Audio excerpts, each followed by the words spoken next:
이 시간 하나님께서 저희에게 주시는 말씀은 느헤미야서 1장 1절부터 11절 사이의 말씀입니다. 느헤미야서 1장입니다. 1절부터 11절까지의 말씀입니다.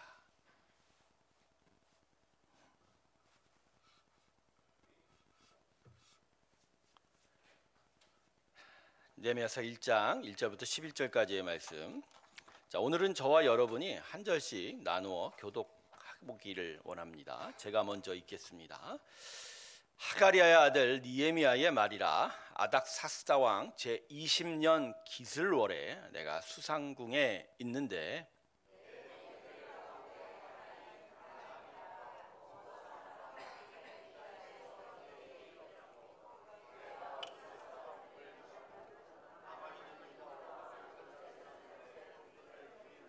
그들이 내게 이르되 사로잡힘을 면하고 남아있는 자들이 그 지방 거기에서 큰 환난을 당하고 능욕을 받으며 예루살렘 성은 허물어지고 성문들은 불탔다 하는지라.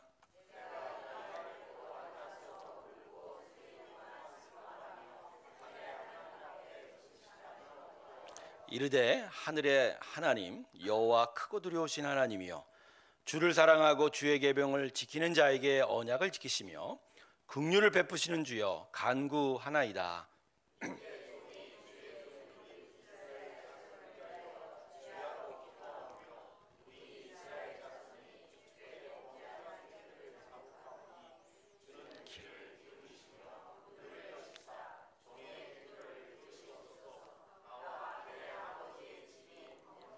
주를 향하여 크게 악을 행하여 주께서 주의 종 모세에게 명령하신 계명과 율례와 규례를 지키지 아니하였나이다.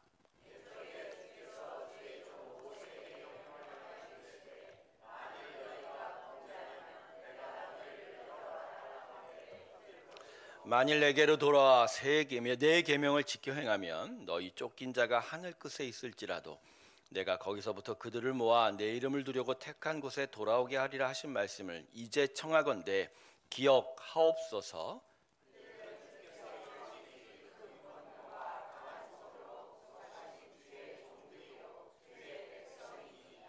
같이 읽을까요? 주여 구하오니 귀를 기울이사 종의 기도와 주의 이름을 경외하기를 기뻐하는 종들의 기도를 들으시고 오늘 종이 형통하여 이 사람 앞에서 은혜를 입게 하옵소서 하였나니 그때 내가 왕의 술관원이 되었느니라. 아멘. 우리 하나님께 영광의 박수 올려드리겠습니다. 할렐루야. 봄입니다. 그렇죠? 3월 첫 주일인데 앞에 오늘도 우리 백순철 집사님, 김숙경 집사님 네 분이 결혼기념일을 맞이해서 감사의 의미로 이렇게 헌화를 하셨는데 너무나 이쁘지요. 봄은 우리에게 기쁨을 줍니다. 근데 그 이유는 꽃이 아름다운 게 아니라 생명이 움섰기 때문입니다. 할렐루야. 겨울 내내 잠들어 있었던 그 생명들이 다시 이렇게 발현하는 걸 통해서 우리에게 기쁨을 줍니다. 우리 새롭게 성도들에게도 생명의 역사가 함께하길 주님으로 축원합니다. 그것이 여러분에게 하나님의 크신 기쁨의 선물 될 줄로 믿습니다. 자, 오늘도 하나님의 말씀의 은혜 가운데 나아가기를 주님의 이름으로 축원합니다. 잠깐 기도할게요. 아버지 하나님, 은혜의 말씀 듣기 원합니다.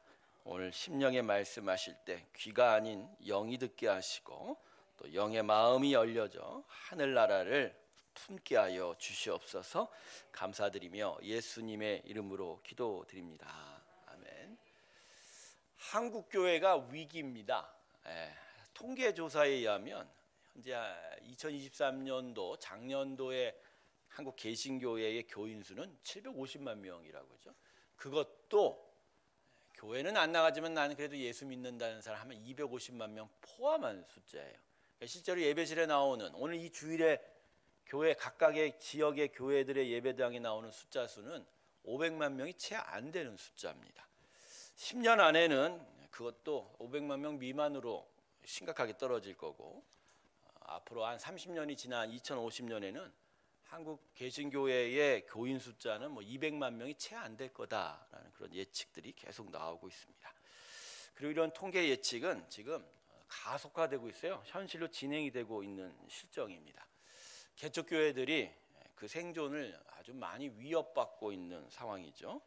코로나 시대로 인하여 더 가속화된 이 교인 수의 감소는 우리 주변에 있는 개척교회 문을 닫게 만들고 있습니다.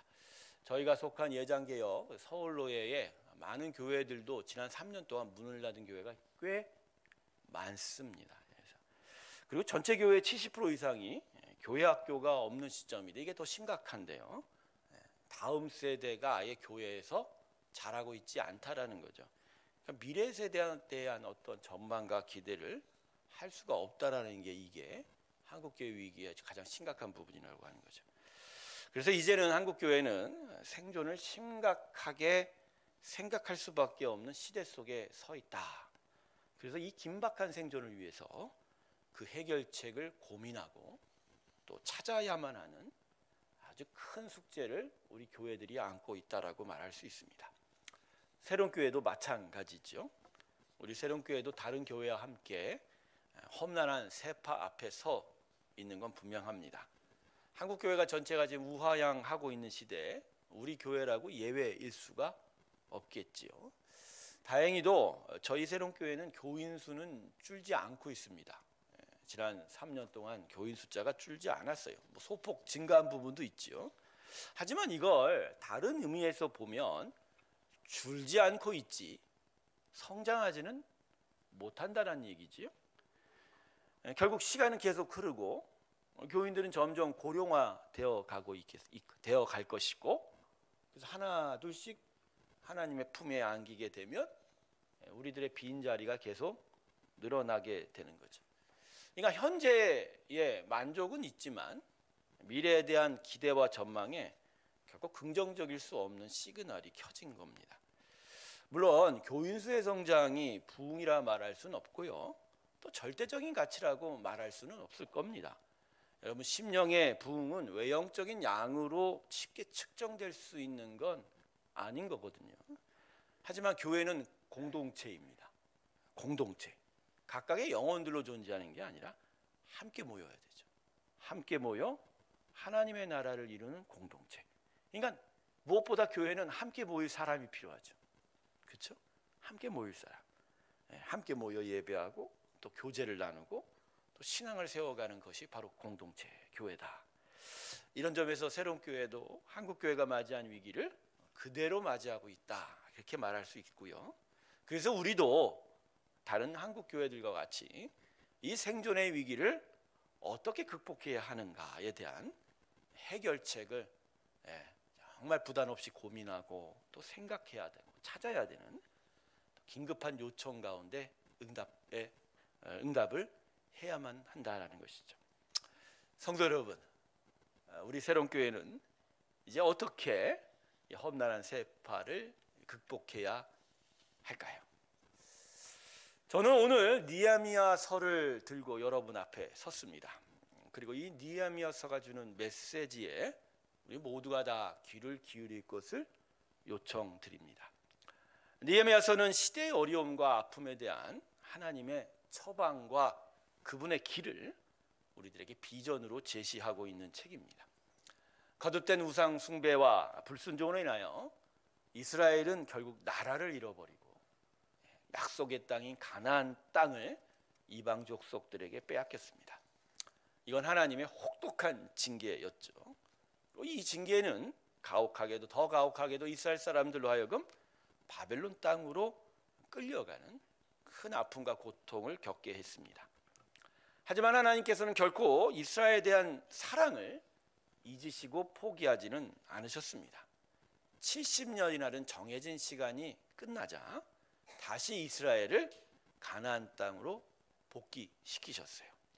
하지만 가나안 땅으로 되돌아온 이스라엘 백성들은 너무나 큰 어려움에 직면하고 있었습니다.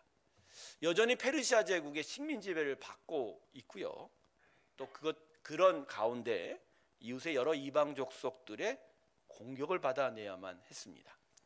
그리고 살아갈 터전이었던 예루살렘은 70년 전에 완전히 폐허가 되고 무너진 채 그대로 방치되어 있는 상황이었습니다. 그러니까 계속되는 외부의 공격과 또 살아갈 터전을 세워야만 하는 내부의 여러 어려움들, 그러니까 이중고를 겪고 있었던 게 이 포로 귀한 이스라엘 사람들의 현실이었습니다. 바로 이때 예루살렘 총독으로 부임한 느헤미야가 이 시리에 빠지고 절망에 빠진 이스라엘 백성들을 독려하고 또 격려해서 52일 만에 예루살렘 성벽을 재건하게 됩니다. 너비가 3m에서 4m에 이르고 그 높이가 2.5m 이상이 되는 그 둘레 길이만 해도 한 4km가 되는 이 예루살렘 성벽을 다시 재건하는데 단 며칠이요? 50일. 아주 짧은 기간 안에 분명하고도 온전하게 이 재건을 마무리했던 느헤미야 총독. 하지만 느헤미야서는 이 성벽 재건 공사만을 이야기하고 있지 않습니다. 성벽을 재건한 것을 넘어 이스라엘의 부흥을 이끌어낸 것을 말씀하고 있습니다. 그래서 느헤미야서의 핵심은 느헤미야 8장에 있습니다. 이게 워터게이트 리바이벌이라고 그러는데요. 이 수문학 광장의 부흥 사건인 거예요. 성벽을 재건한 게 그해 6월 25일입니다. 그리고 7일이 지난 7월 초 하루에 수문학 광장 그 넓은 광장 앞에 이스라엘 사람들이 다 모였습니다. 그리고 여기서 회개 집회를 하게 됩니다. 하나님의 말씀이 선포되고 말씀을 듣고 이스라엘 사람들이 회개하며 하나님과의 언약을 다시 갱신하고 하나님께 자신의 인생들을 드릴 그 헌신들의 고백이 새로워지고 그리고 이어지는 초막적 절기를 계속하여 말씀과 기도와 또 예배로 보내면서 하나님의 영광을 높이는 일들이 바로 이 수문학 광장에서 계속적으로 무려 3개월 동안 지속이 된 거예요. 시대의 어려움과 고난을 통해서 극한의 위기에 처한 이스라엘이었지만 하나님께서는 느헤미야를 통해서 당신의 길과 비전을 보여주심으로 인하여 오히려 그 어려운 시간에 부흥을 일으키신 겁니다. 할렐루야. 네. 저는 바로 이 부분에 주목했습니다. 시대의 어려움과 고난을 맞이하고 있는 우리들 교회의 그리고 새로운 교회가 이 느헤미야서를 통해서 제시하는 하나님의 길을 발견해야 합니다. 그리고 그 길을 우리의 비전 삼아 그리고 그 비전으로 우리는 이 시대 위기를 뚫고서 오히려 부흥을 이뤄낼 수 있다라는 그 소망을 저는 발견하게 됩니다. 사랑하는 성도 여러분, 느헤미야의 길을 기울이십시오. 그리고 그 느헤미야서가 말씀하는 그 소망의 길, 그 비전의 길들이 여러분의 심령 안에 자리 잡기를 주님의 이름으로 축원합니다. 자, 그러면 느헤미야서가 우리에게 가르치는 이 하나님의 길은 무언가? 하나님의 처방은 무언가? 여러 가지의 하나님의 가르침들이 느헤미야서에 담겨져 있지만 느헤미야서는 우리에게 무엇보다 먼저 부흥을 위한 한 가지 마음을 가르쳐주고 있습니다. 하나님께서는 당신의 교회들과 백성들을 부흥시키게 해주시는 특별한 마음 하나가 있어요. 그 마음이 바로 애통함입니다. 뭐라고요? 애통함. 애통함은 보통의 슬픔이 아닙니다. 그냥 내가 아프다, 내가 힘들다, 우리 가정이 어렵다, 내가 슬프다, 이게 애통함이 아닙니다. 성경이 말하는 애통함은 하나님의 나라와 하나님의 교회가 무너지고 또 무시되는 것에 대한 하나님의 자녀, 하늘 아버지의 자녀로서 그 영혼이 가지게 되는 깊은 슬픔을 애통이라고 이야기하는, 자기가 아니라 자기 가족과 자기 삶의 터전이 아닌 하나님의 영광과 하나님의 나라와 교회의 어려움과 고난에 대한 아픔이 애통함인 거예요. 근데 하나님은 이 마음을 먼저 교회의 부흥과 그 자녀들의 백성들의 부흥에 앞서 그들에게 이 애통함을 주고자 한다는 거죠. 그런데 무슨 이유로 하나님께서 이 애통한 마음을 당신의 백성들과 교회에게 먼저 주시려고 할까요? 여러분, 사람은요 항상 환경과 상황이 바뀌어지기를 바라지만 하나님께서는 사람의 마음부터 변화되기를 원하십니다. 할렐루야. 그래서 여러분, 때로는 우리가 하나님이 힘들어요. 우리는 상황을 바꿔주세요, 환경을 바꿔주세요 그러지만 하나님은 무엇보다 우리의 마음 바꾸어 가기를 원하시는 거예요. 그래서 하나님과 우리의 속도가 안 맞고 초점이 안 맞아요. 어저께 우리 아내와 그런 얘기를 했는데 하나님의 이 초점을 우리가 원치 않으니까 우상을 우리가 만드는 거예요. 우상은 우리가 원하는 듯 다 해준다고 생각을 하니까. 사실 그건 우리가 만든 거죠. 우리가 원하는 걸 얻기 위해서 우상을 만드는 거죠. 근데 하나님은 뜻이 다르세요. 우리는 상황과 환경이 바뀌어지기 원하지만 하나님은 무엇보다 사람 마음부터 바꾸어 가시기 원한다. 즉 우리의 심령이 하나님께서 원하시는 것들을 향한 간절함과 기대로 변하지 않으면 아무리 하나님께서 환경과 상황을 바꾸어도 하나님의 나라가 새롭게 세워지지 않는다는. 여러분 구약의 이스라엘 백성들의 역사를 함께 다시 한번 살펴보세요. 이스라엘은 하나님께서 너무나 많은 은혜를 주셨죠. 그들의 상황, 그들의 환경을 하나님께서 다 바꾸어 주셨습니다. 출애굽의 노예의 삶에서 자유하는 백성의 삶으로 풀어주셨죠. 그 출애굽 애굽 땅의 그 고난당하는 삶 속에서 압제당하는 삶에서 가나안 땅을 주시면서 복된 삶으로 바꿔주셨죠. 젖과 꿀이 흐르는 땅 말입니다. 그리고 이방 족속들을 다 물리쳐 주시고 그 땅에 이스라엘 백성을 우뚝 세워주셨어요. 자, 하나님의 상황과 환경을 다 바꿔주셨는데 바로 이러한 하나님의 은혜 앞에 이스라엘 백성들이 무엇을 세웠습니까? 하나님 나라를 세웠어요.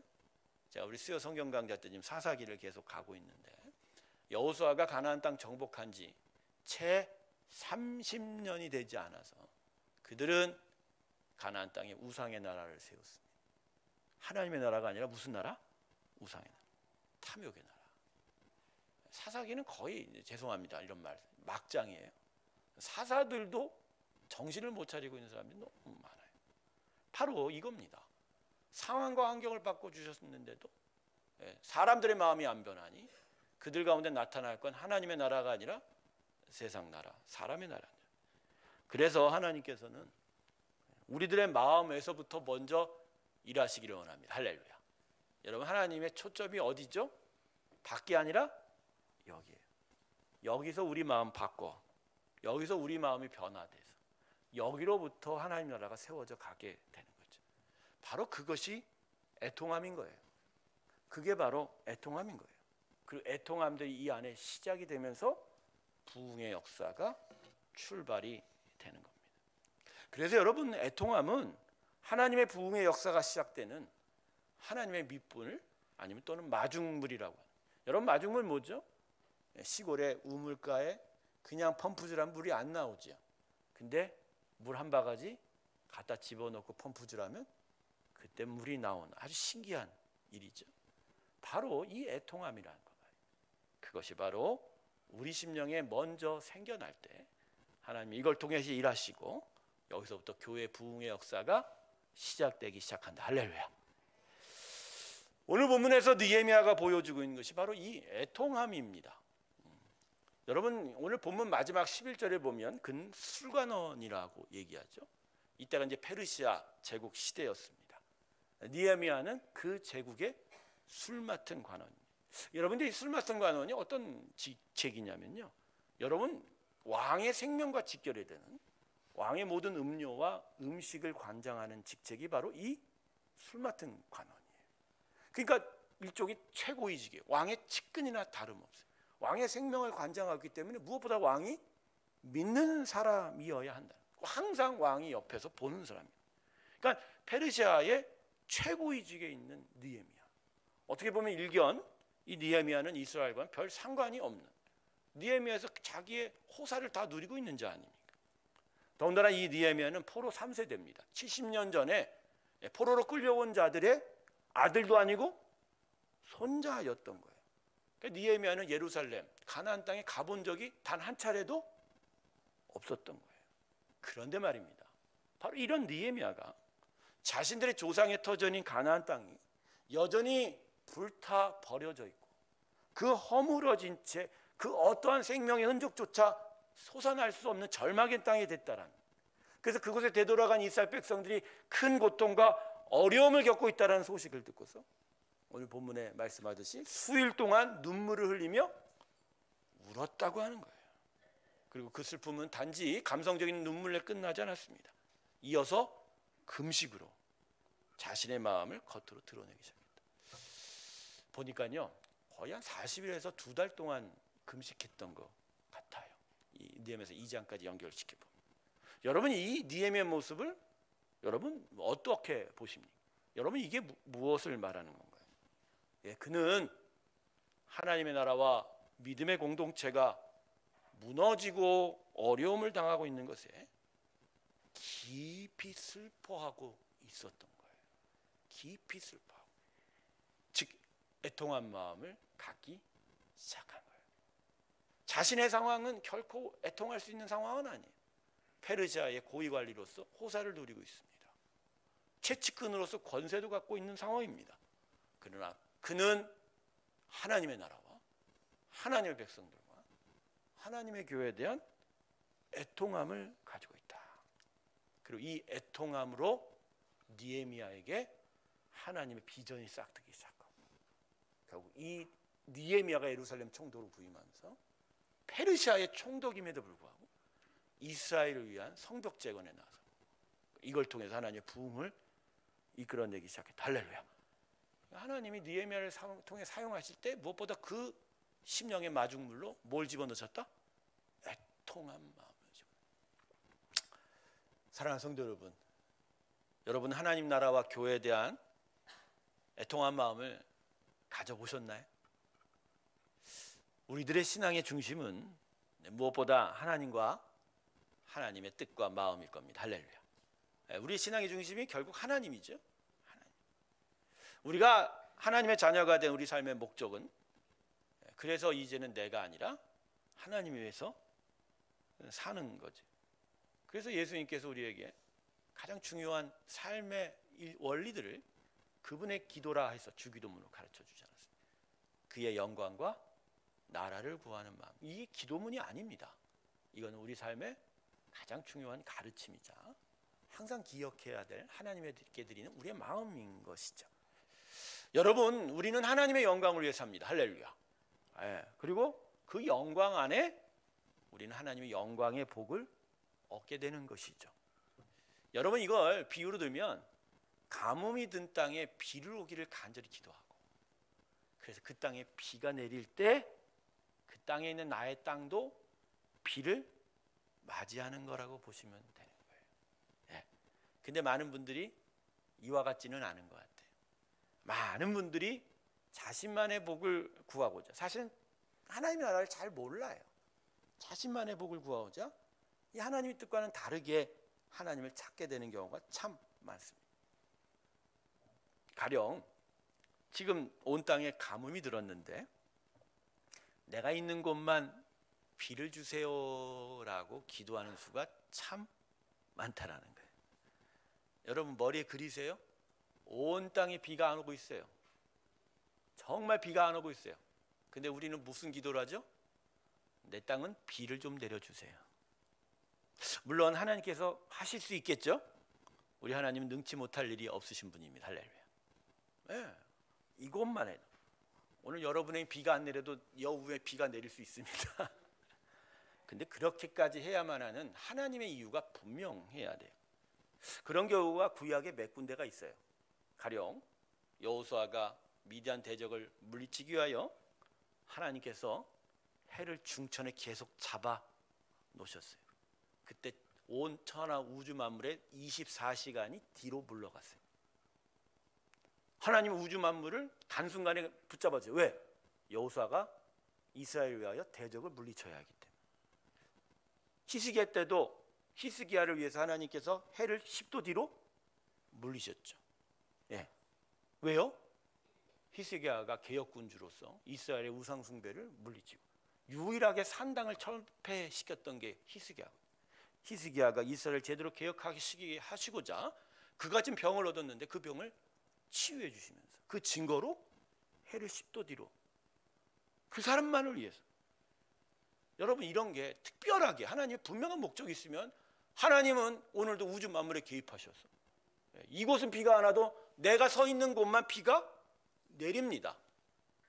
그런데 여러분 이런 우주 만물에 대한 하나님의 공의의 다스림을 깨면서까지 나만 복받기 바란다, 가능할까요?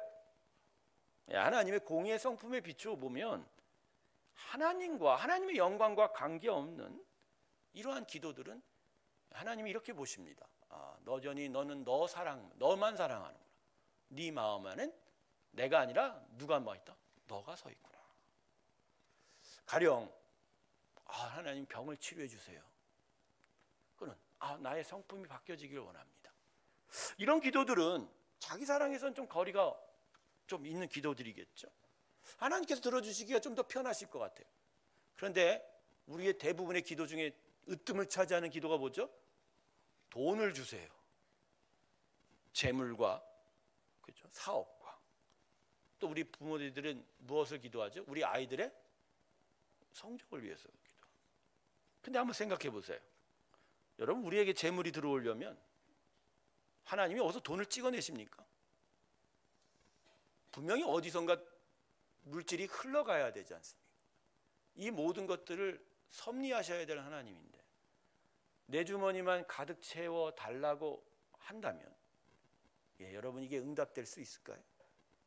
가령 하나님, 내 자녀가 정말 1등 되기 원합니다 하면, 여러분, 내 자녀가 1등이 되면 다른 자녀는 몇 등이 돼야 돼요? 꼴등이 돼야 되죠. 자, 누구는 1등을 세우고 누구는 꼴등을 세워야 하는 게 하나님의 일인가요?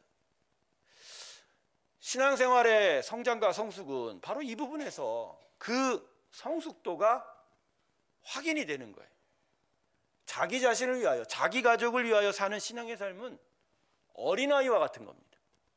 여러분, 갓난아기가 부모의 품에서 부모의 마음을 알까요? 갓난아기가 부모의 품에 있을 때 부모 마음을 알아요? 자기가 아닌 가정을 걱정해요? 1살 난 애, 2살 난 애가 엄마, 이 집이 어떻게 될까 내가 걱정해, 그래요? 그들은 그런 걱정 안 해요. 언제 젖줘요? 계속 이거 내 젖 물고 있으면 안 돼요? 계속 자기가 얻을 유익만 바라고. 이해가 되죠, 애니까. 근데 자녀들은 나이가 들면서 자기가 아닌 부모의 마음을 헤아리기 시작합니다.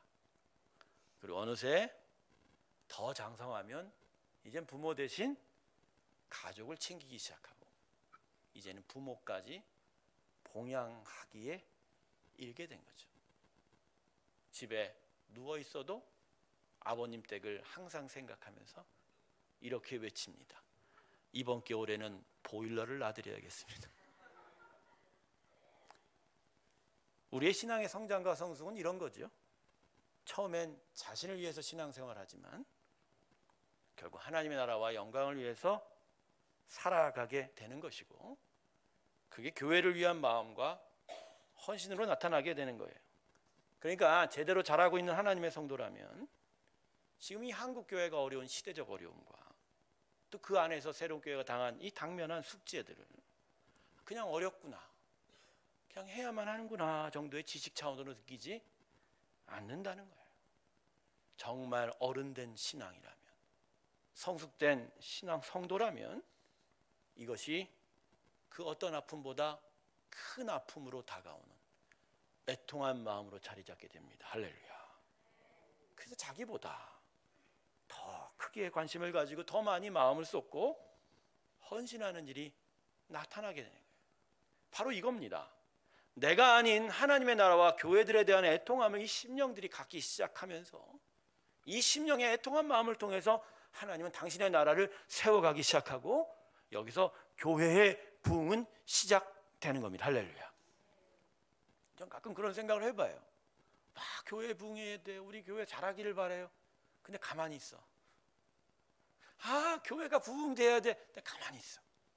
이러게 뭔 줄 아세요? 나는 안 하고 싶어. 남들이 대신 해줬으면 바라는 거죠. 여러분 마음을 한번 보세요. 교회 부흥하기를 반대하는 사람 없어요. 우리 교회 잘 되길 바라는 사람 다 가득해요. 근데 그 마음이 어떻게 표현이 돼요? 누가 나 대신 해줬으면 좋겠어.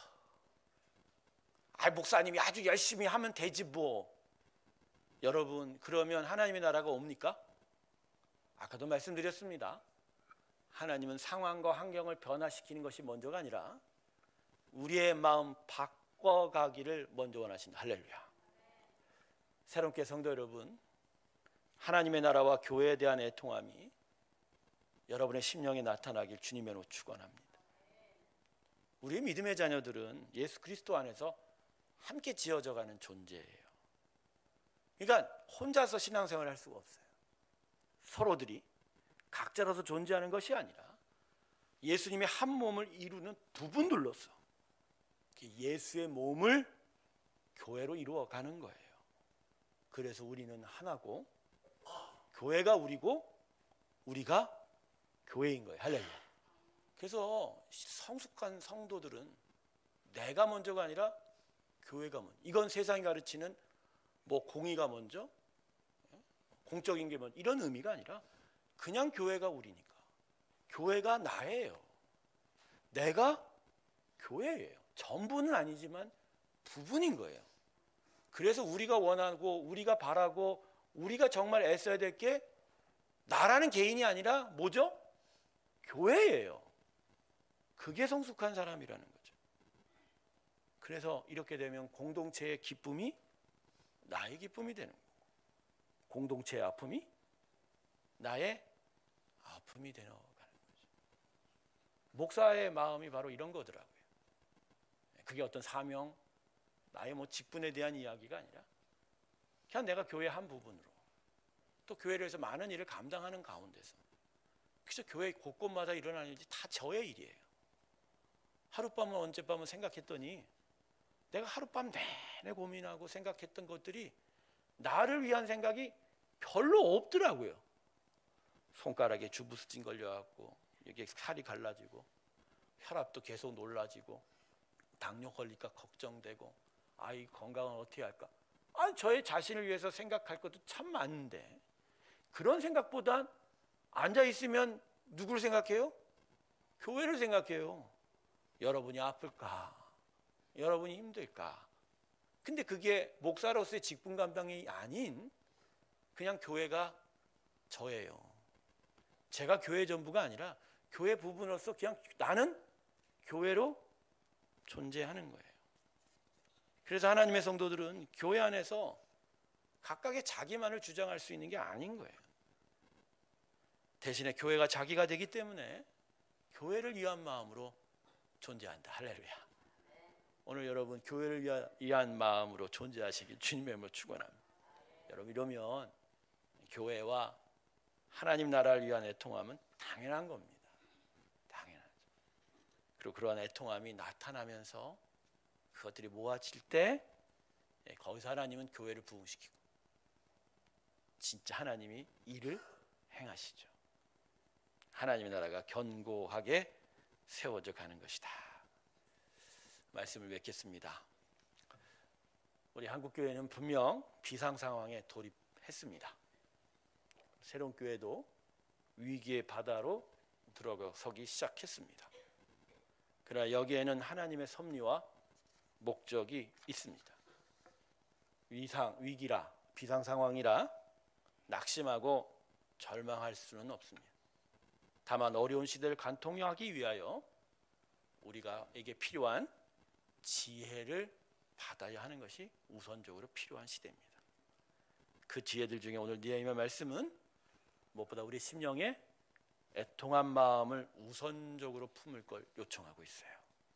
그리고 그 애통함이 있다면, 그 애통함이 모아진다면 하나님께서는 이 어려운 시대 속이시라도 우리들의 교회를 다시 일으켜 세워 주시게 될 것이라고 오늘 느헤미야는 우리에게 약속하고 있는 겁니다. 하나님께 주시는 마음인 애통함을 심령에 품으십시오. 그리고 그 애통함이 우리들의 기도로 연결되어 가길 주님의 이름으로 축원합니다. 결국 느헤미야의 애통함이 기도와 금식으로 이어져 하나님 앞에 드려졌고 그래서 통해서 하나님께서 역사하셨던 것을 기억하면서 우리의 애통함들이 기도의 자리로 모여가는 발걸음 되기를 원합니다. 특별히 우리 새롭게 성도 여러분 금요 예배 자리로 나오시길 주님의 이름으로 축원합니다. 그냥 많이 모이길 바라서 오는 게 아니에요. 지금은 기도할 때입니다. 정말 기도할 때입니다. 그래서 그 자리에서 애통한 마음을 품고 같이 기도하면서 하나님께서 우리를 위해서 역사하시는 부흥을 향한 당신의 손길들을 경험하는 복이 있기를 주님의 이름으로 축원합니다. 애통한 마음으로 부흥의 씨앗을 먼저 뿌리십시오. 하나님이 일하시면서 부흥의 싹은 부흥의 열매로 우리 앞에 당도하게 될 줄로 믿습니다. 마지막으로 하나 더. 애통한 마음을 가진 자의 기도는 하나님께서 들어주십니다. 꼭 마음에 기억하시면서 오늘도 하나님 앞에 애통할 마음을 품고 나아가는 우리 모두가 되길 주님의 이름으로 축원합니다. 기도하겠습니다. 하나님, 우리들에게 먼저 애통한 마음을 주시옵소서. 그 마음을 우리가 받고 기도하겠습니다. 여기서 하나님의 나라를 세우시고 이 새로운 교회를 이 위기의 바다 위에서 꿋꿋하게 세워주시고 견고하게 세워주시고 오히려 부흥의 역사를 맞이하게 하여 주시옵소서. 감사드리며 예수님의 이름으로